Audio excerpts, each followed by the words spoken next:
उच्च न्यायालयाच्या आदेशानंतर बैतूलच्या 8 नर्सिंग कॉलेजला सील करण्याचा प्रकार समोर आला आहे। बैतूल येथील माननीय उच्च न्यायालयाच्या आदेशावरून बैतूल येथील 8 नर्सिंग कॉलेज हे सील करण्यात आले असून या नर्सिंग कॉलेजला सील करण्यासाठी प्रशासनाने 4 पथके नेमली आहे। तर तपासणीत बैतूलची 8 नर्सिंग कॉलेज हे अयोग्य असल्याचं आढळून आलं आहे, ज्यांना तहसीलदार पठ्ठे यांच्या उपस्थितीत सील करण्यात आले आहे। या नर्सिंग कॉलेजची उच्च न्यायालयाने सीबीआयने चौकशी केली असता बैतूलच्या या नर्सिंग कॉलेजमध्ये पुरेशा सुविधा उपलब्ध नसल्याचं आढळून आलं आहे। त्यामुळे उच्च न्यायालयाच्या आदेशावरून 8 नर्सिंग कॉलेज प्रशासनाने सील केले आहेत।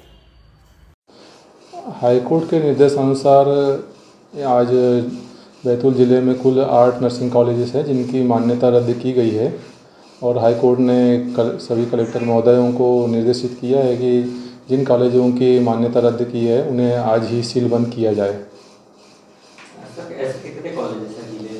ज़िले में कुल 8 नर्सिंग कॉलेजेस हैं जिन्हें आज देर रात तक सीलबंद कर दिया जाएगा। आज सकाळपासूनच खरगोनमध्ये 4 ठिकाणी आयकरची मोठी छापेमारी सुरू आहे। शहरातील श्री प्रभू ट्रेडर्स, श्री हरी एंटरप्राइजेस, राधाकृष्ण मथुरालाल दाल मिल आणि RM ईशान कोल्ड स्टोरेजवर आयकर विभाग छापे टाकत आहे। आयकर विभागाचे पथक आता कंपन्यांच्या घरीही पोहोचले आहे। आयकर विभागाच्या छाप्यामुळे खरगोनमधील व्यापारी वर्गात खळबळ उडाली आहे। इंदूर, भोपाळ, ग्वाल्हेरसह महाराष्ट्रातून 15हून अधिक वाहनांमध्ये पोलीस कर्मचाऱ्यांसह 30हून अधिक आयकर अधिकारी एकाच वेळी 4 कंपन्यांवर कारवाई करत आहेत। 4ही ठिकाणी आयकर अधिकाऱ्यांचे पथक सातत्याने कागदपत्रांचे स्कॅनिंग करत आहेत। सकाळी 6 वाजल्यापासूनच आयकर विभागाची छापेमारी सुरू आहे। मोठी करचोरी होण्याची भीती व्यक्त केली जात आहे। कारवाई सुरूच असून सायंकाळी उशिरा किंवा रात्री उशिरापर्यंत ही कारवाई सुरू राहण्याची शक्यता आहे। सध्या एकही अधिकारी कॅमेरावर बोलायला तयार नाही। मात्र आयकर चोरीच्या या कारवाईने खरगोन आणि आसपासच्या निमाड परिसरात खळबळ उडाली आहे। जोधपूर माचिया सफारी पार्कमध्ये 13 हरणांच्या मृत्यूच्या विरोधात पर्यावरण प्रेमींनी निषेध व्यक्त केला आहे। जोधपूर येथे गुरु जांभेश्वर वन्यजीव सेवा व पर्यावरण विकास संस्थेच्या वतीनं माचिया सफारी जैविक उद्यानातील 13 हरणे मृत्युमुखी पडल्याबाबत माचिया जैविक उद्यानाबाहेर निदर्शने करण्यात आली। कर्मचाऱ्यांच्या निष्काळजीपणामुळे बिबट्या हरणांच्या कुशीत आला तर काही हरणांच्या मानेवरही खुणा असल्याचं दिसत आहे। तर या हरणांच्या मृत्यूची चौकशी झाली पाहिजे। Bureau report, Prachi Saxena, Jodhpur. आज का दिन देख रहे हैं जोधपुर माचिया पार्क के अंदर एक साथ 13 हिरणों की मौत होना और डीएफओ मुख्य बन के बैठा देख रहा है और माचिया के गेट को बंद कर रहा है और प्रण प्रेमियों की भावनाओं को कुचलने का प्रयास कर रहे हैं। लेकिन वन्य जीव प्रण प्रेमी धैर्य के साथ इतनी भीषण गर्मी के अंदर भी गेट के बाहर खड़े हुए अभी भी डीएफओ का इंतजार कर रहे हैं और बिल्कुल संयम बरत रहे हैं। हम लोग ये मांग कर रहे हैं कि जो माचिया के अंदर एक सुरक्षित जगह जिस पर कई इंजीनियर बन करके इन माचिया को डेवलप किया, जहाँ पर हर वन्य जीव सुरक्षित है, ऐसी जगह पर भी यदि हिरण सुरक्षित नहीं है तो वन्य जीवों का बचना बहुत नामुमकिन लगता होगा। लेकिन मैं वन विभाग राजस्थान सरकार से मांग करता हूँ कि इस तरीके से जब ये पैंतर 2 महीनों से जोधपुर की भौगोलिक पहाड़ियों में घूम रहा है, बार बार जगह जगह कहीं जो फुटेज दिख रहे हैं, पग मार्क मिल रहे हैं। वन विभाग पहले बोल रहा था कि यही पैंतर है, इसके बाद बोल रहा पैंतर नहीं है, ये सिर्फ अफवाह है। जब इस तरह की घटना होना, एक साथ 13 हिरणों की मौत होना और भी कहीं पर जू के अंदर और भी जीव है, वहाँ कहीं पर कोई नुकसान नहीं हुआ, एक जू होना, ये बहुत ही बड़ा संदेह का विषय है। लगता है इस वन विभाग कर्मचारियों की मिली भगत से तो बड़ा रैकेट भी हो सकता है। हम सरकार के वन मंत्री से मांग करते हैं कि इसकी निष्पक्ष जांच करके जो दोषी कर्मचारी हैं, जो इनकी माचिया पालन से ड्यूटी है, उनको तुरंत प्रभाव से निलंबित करके जोधपुर से बाहर रेफर किया जाए। ये मांग प्रकाश घेरी, डिस्ट्रिक्ट कमांडर फोर्स अध्यक्ष।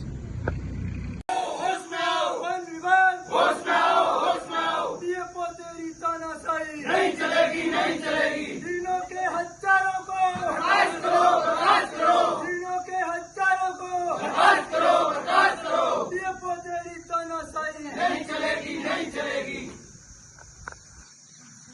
सवाई मोधापूर येथे विजेचा धक्का लागून महिलेचा मृत्यू झाल्याची खळबळजनक घटना समोर येत आहे। परिसरात विद्युत अपघात थांबण्याची चिन्हे दिसत नाहीयेत। याशिवाय एका गायीचाही विजेचा धक्का लागून मृत्यू झाल्याची घटना घडली आहे। मयत महिला 40 वर्षीय हिरालालची पत्नी काजोडी मीना ही मित्रपूर पोलीस ठाण्याच्या हद्दीत राहत होती। मित्रपुराचे SHO यशपाल सिंग यांनी सांगितले की काजोडी मीना ही मृतकाचा बेहुणा राजाराम यांनी पोलीस ठाण्यात तक्रार दिली आणि सांगितले की त्याचा भाऊ हिरालालची पत्नी काजोडी ही नानतोडी गावात शेतीच्या कामासाठी गेली होती। यावेळी विद्युत तारेला स्पर्श झाल्याने ती बेशुद्ध झाली, ज्याला मित्रपुरा CHC प्रभारी डॉक्टर दीपक मीना आणि वैद्यकीय पथकाने माहिती मिळताच मित्रपुरा पोलीस घटनास्थळी पोहोचले। कुटुंबियांच्या उपस्थितीत पंचनामा करून मृतदेह कुटुंबियांच्या ताब्यात देण्यात आला, अशी माहिती पीडित कुटुंबियांनी दिली आहे। या प्रकरणाचा तपास अद्याप सुरू आहे। आज गांव नानतोड़ी में दोपहर 2 से 3 बजे के बीच में बिजली का जो तार है 3 फेज का, वो उनकी तारबंदी से टच हो गया। टच होने के बाद वो औरत जब उसको गाय को भगाने गई थी तो वो भी उससे टच हो गई, जिससे वो घायल हुई। घायल होने के बाद जब उसको यहाँ CHC हॉस्पिटल लाए तो डॉक्टर्स ने उसको मृत घोषित कर दी। मौके पर दी गई रिपोर्ट के आधार पर कार्रवाई करते हुए उनका पोस्टमार्टम करा दिया गया है। लाश परिजनों के सुपुर्द की गई है और विधिक कार्रवाई की जा रही है। जोधपूर लोकसभा मतदारसंघातील मतमोजणी 4 जून रोजी शासकीय पॉलिटेक्निक कॉलेजमध्ये होणार आहे। दीप्ती शर्मा यांनी आज झालेल्या पत्रकार परिषदेत ही माहिती दिली आहे। एकूण 8 विधानसभांमध्ये 160 टेबलवर 155 फेऱ्यांमध्ये मतमोजणी होणार आहे। जिल्ह्यात 3 निरीक्षकांची नियुक्ती करण्यात आली आहे। त्रिस्तरीय सुरक्षेत सकाळी 8 वाजता मतमोजणी सुरू होईल। 4 जून रोजी सकाळी 8 वाजता प्रथम पोस्टल मतपत्रिकांची मोजणी सुरू होईल आणि त्यानंतर EVMची मोजणी सुरू होईल। जिल्हाधिकारी प्रथम दीप्ती शर्मा यांनी दिलेल्या माहितीनुसार पोस्टल मतपत्रिकांची मोजणी 2 खोल्यांमध्ये होणार असून एका खोलीत 22 टेबल असतील तर दुसऱ्या खोलीत 6 टेबल असतील तर दोन्ही खोल्यांमध्ये RO प्रभारी असतील। अपने जो लोकसभा आम चुनाव है 2024 उसकी जो मतगणना है वो हमारे यहाँ 2 काउंटिंग सेंटर बनाए गए हैं। एक महिला पॉलिटेक्निक कॉलेज में है और दूसरा बॉयज़ पॉलिटेक्निक कॉलेज में है। दोनों जगह मतगणना की जाएगी और जिले में जो है 3 ऑब्जर्वर निर्वाचन आयोग द्वारा मतगणना कार्य के लिए नियुक्त किए गए हैं। हमारे जो बॉयज़ पॉलिटेक्निक कॉलेज है उसमें भी व्यवस्था की गई है। Media centre, communication centre, RO centre वहीं बनाया गया है। PB की काउंटिंग और ETPBS काउंटिंग के जो कक्ष हैं वो बॉयज़ पॉलिटेक्निक कॉलेज में हैं। जो EVM की काउंटिंग जिन कक्षों में होगी, सभी 8 विधानसभा क्षेत्रों के जो कक्ष हैं उन कक्षों में कुल 14 EVM की टेबल्स होंगी। इसके अलावा ARO टेबल होगी। गणना अभिकर्ता जो हैं उनके लिए हमें उनके आवेदन भी प्राप्त हो चुके हैं और जल्दी उनकी नियुक्ति भी कर दी जाएगी। 31 मई तक लगभग जो है सभी उम्मीद है कि गणना अभिकर्ताओं की जो नियुक्ति है वो जिला स्तर से हो जाएगी। और इसके अलावा हमारी जो PB के कक्ष हैं उन इनमें से एक कक्ष में 22 टेबल है कुल और दूसरा जो कक्ष है उसमें 6 टेबल्स हैं। और इनके जो PB के प्रभारी हैं, दोनों कक्षों में जो प्रभारी एक में RO महोदय खुद बैठेंगे और दूसरे जो कक्ष रहेगा उसमें ARO जो है उन्हें प्रभारी अधिकारी एक नियुक्त कर दिया जाएगा। ETPBS का जो हमारा रूम है उसमें ETPBS की प्री काउंटिंग की जाएगी और इसमें कुल 20 टेबलें लगाई गई हैं और इसके लिए भी ETPBS के कक्ष के लिए भी प्रभारी अधिकारी नियुक्त किया जाएगा। बजे से प्रारंभ हो जाएगी और जो भी गणना अभिकर्ता है उनसे भी हमारा ये अनुरोध रहेगा कि सभी लोग 1 घंटा पहले जो है वो काउंटिंग सेंटर पर अपनी उपस्थिति दर्ज कराएंगे। जो भी हमारे काउंटिंग एजेंट्स हैं उन्हें फॉर्म 18 में, क्योंकि उनके द्वारा आवेदन किया गया है और उसकी जो सेकंड कॉपी है वो उस दिन लेकर आएंगे। जो भी काउंटिंग एजेंट्स हैं उन्हें pen, paper, diary, form 17C की जो द्वितीय प्रति है वो सभी वो ला सकते हैं। इसके अलावा जो डायरी वगैरह है उस पर कोई पॉलिटिकल सिंबल वगैरह किसी तरह का नहीं हो, इसके बारे में भी उनको अवगत करा दिया गया है। राजनीतिक पार्टियों के साथ भी उनके जो अभिकर्ता हैं, अभ्यर्थी हैं और उनके अभिकर्ताओं के साथ भी हमारी बैठक हो चुकी है। तो मतगणना की जो व्यवस्था थी उसकी जो जानकारी है वो उन्हें भी उपलब्ध करा दी गई है। सभी जो हमारे मीडिया बंधु हैं उनके लिए मीडिया सेंटर जो है वो बॉयज़ पॉलिटेक्निक कॉलेज में जो हमारा ऑडिटोरियम कक्ष है उसमें बनाया गया है और उसमें उनके लिए पर्याप्त व्यवस्थाएं, क्योंकि गर्मी का मौसम है तो सभी के इस चीज़ को ध्यान में रखते हुए ये की जाए, मतलब प्रॉपर जो है कूलर की, AC की व्यवस्था करने के जो है वो हमारी तरफ से प्रयास रहेंगे। टोटल हमारे 155 सभी विधानसभा क्षेत्रों के कुल राउंड होंगे। जो अलग अलग राउंड होंगे विधानसभा वार, वो आपको पृथक से अभी हम और जानकारी दे देंगे इसकी भी। टेबल्स हमारी जो रहेंगी वो कुल टेबल हमारी 160 हैं। वैसे सभी टेबल्स यदि मिलाकर बताई जाए तो 160 टेबलों पे हमारे रहेंगे। प्रत्येक जो ईवीएम की टेबल है उस पर हमारा काउंटिंग सुपरवाइजर है, काउंटिंग असिस्टेंट है, माइक्रो ऑब्जर्वर्स रहेंगे। और पीबी की जो हमारी टेबल है उस पर काउंटिंग सुपरवाइजर रहेंगे, काउंटिंग असिस्टेंट रहेंगे, माइक्रो ऑब्जर्वर रहेंगे। और इसके अलावा प्रत्येक पीबी की टेबल पर एक एआरओ भी नियुक्त किया जाएगा। तो हमारे ज़िले में कुल 35 एआरओज हैं जो निर्वाचन आयोग द्वारा नोटिफाई करके दिए गए हैं हमें। तो उन सभी को मतगणना कार्य में जो है वो नियुक्त किया जाएगा। उसके आदेश जो हैं वो अभी जारी होने हैं, तो वो जिला स्तर से भी जारी होंगे।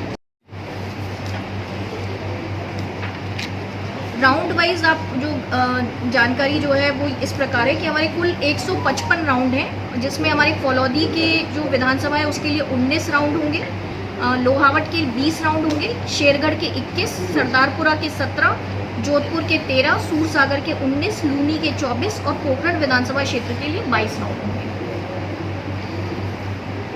माजी जिल्हा सदस्य बालेश्वर अंजना यांनी पत्रकार परिषदेत सांगितलं की ग्रामीण भागातील शेतकऱ्यांच्या हितासाठी RDSS अंतर्गत ओव्हरलोड ट्रान्सफॉर्मवर अतिरिक्त ट्रान्सफॉर्म योजना लागू करण्यात आली होती।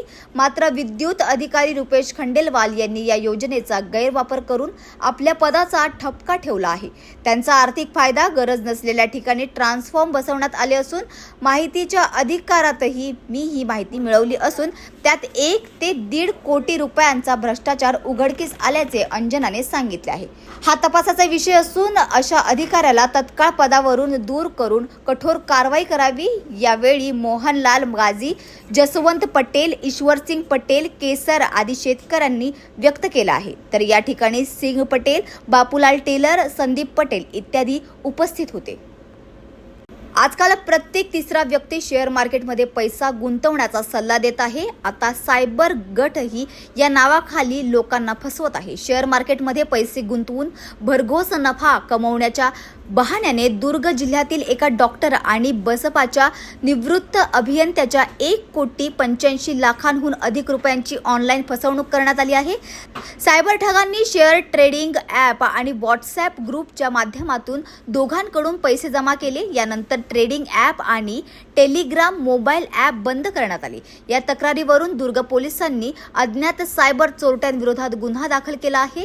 पहिल्या प्रकरणात निवृत्त बसपा कार्यकारी अभियंता प्रलय शांती बसू यांचे शेअर ट्रेडिंगमध्ये 1,26,22,000 रुपयांचे नुकसान झाले।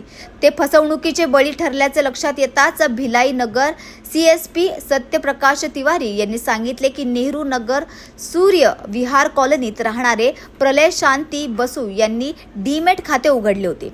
शेअर मार्केटमध्ये गुंतवणूक करण्यासाठी गुंतवणूक एजन्सी शोधत होतो। दरम्यान त्याला ऑनलाईन फसवणूक करणारा सापडला। गुंतवणुकीवर 500% नफा देण्याचे आश्वासन त्यांनी दिले। त्याच्या जाळ्यात अडकून त्याने कष्टाचे पैसे गुंतवले। फसवणूक करणाऱ्याने 1,26,22,000 रुपयांचा गंडा घातला। वेळ होऊनही आरोपीने नफ्याची रक्कम पीडितेला दिली नाही। सुपेला पोलिसांनी गुन्हा दाखल करून तपास सुरू केला असून चंदूलाल शासकीय वैद्यकीय महाविद्यालयातील प्राध्यापिका डॉक्टर लिपी चक्रवर्ती यांनी टेलिग्राम मोबाईल ॲपच्या माध्यमातून 58 लाख रुपयांची गुंतवणूक केली आहे। दोन्ही प्रकरणांचा तपास करत आहेत। मैं प्रार्थी हैं प्रणय शांति बसु DSP रिटायर्ड एग्जीक्यूटिव हैं।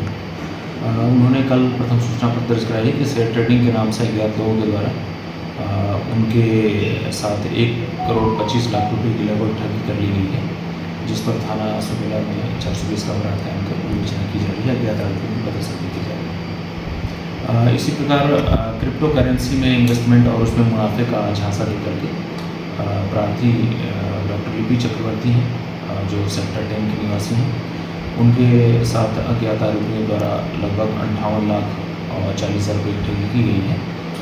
उनके प्रकरण में थाना भिलाई नगर में अपराध कायम कर 420 भाग अज्ञात आरोपियों की पदस्थापना की विवेचना की है।